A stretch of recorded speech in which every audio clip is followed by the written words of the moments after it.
নারায়ণগঞ্জে সিদ্ধিরগঞ্জে গ্যাসের লিকেজ থেকে বিস্ফোরণে নারী ও শিশু সহ ৮ জন দগ্ধ হয়েছেন। ভোরে সিদ্ধিরগঞ্জের ২ নম্বর ঢাকেশ্বরী এলাকায় এ ঘটনা ঘটে। পরে তাদেরকে উদ্ধার করে জাতীয় বার্ন ও প্লাস্টিক সার্জারি ইনস্টিটিউটে নিয়ে আসা হয়। দর্শক, ঘটনাস্থলে রয়েছেন আমাদের সহকর্মী হাবিবুর রহমান। বিস্তারিত জানাতে আমরা যুক্ত হচ্ছি হাবিবের সাথে।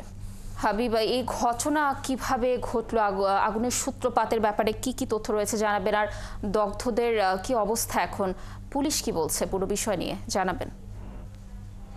লাবণী, প্রায় ভোর ৬টা সাড়ে ৬টার দিকে এই ঘটনার সূত্রপাত হয়।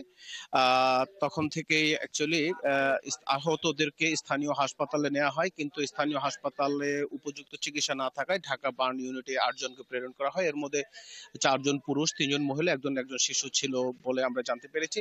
আমরা কিছুক্ষণ আগে এখানে আসার পরে একটা বিধ্বস্ত একটা পরিবেশ, পুরা বাড়ি এলোমেলো, ঘরের দেয়াল অনেকটা ধসে পড়ার মতো অবস্থা হয়েছে।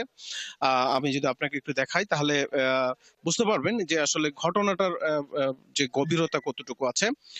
এখানে টিন শেড একটা বাড়ি, ইব্রাহিম খলিল নামের যে ভদ্রলোকের যে বাড়িটা আছে, এখানে সে বাড়িতে যে ভাড়াটিয়ারা থাকতেন, মূলত যারা শ্রমজীবী মানুষ তারাই থাকতেন। এখানে ফায়ার সার্ভিসের কর্মকর্তা প্রাথমিকভাবে আমাদেরকে জানিয়েছেন যে এখানে কোনো গ্যাসের লাইনের সংযোগ নেই, গ্যাসের কোনো চুলাও নেই। তাহলে কিভাবে বিস্ফোরণ ঘটলো এটা নিয়ে আসলে প্রশ্ন তৈরি হয়েছে। যদিও কেউ বলছেন যে মোবাইল চার্জার ব্রাস্ট করেছে কিনা, এটাও একটা বিষয় নিয়ে তারা আগাচ্ছেন।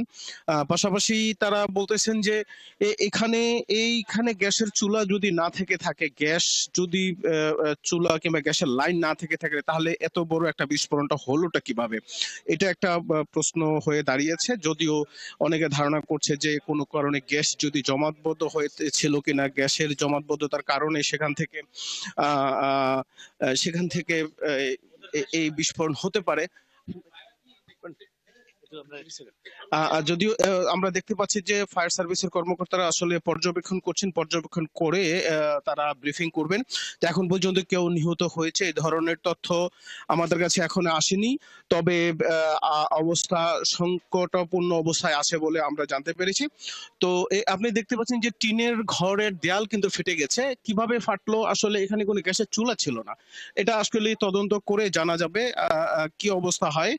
তো লাবণী, এই পর্যন্ত এই ছিল আমার কাছে। পরবর্তী আপডেট পেলে আমরা আপনাকে নারায়ণগঞ্জ থেকে জানিয়ে দেব। ধন্যবাদ আমাদের সাথে যুক্ত থাকার জন্য। আপনি থাকুন সেখানে, আমরা অবশ্যই আপনার সাথে যুক্ত হয়ে পরবর্তী সংবাদে তথ্য জানানোর চেষ্টা করব।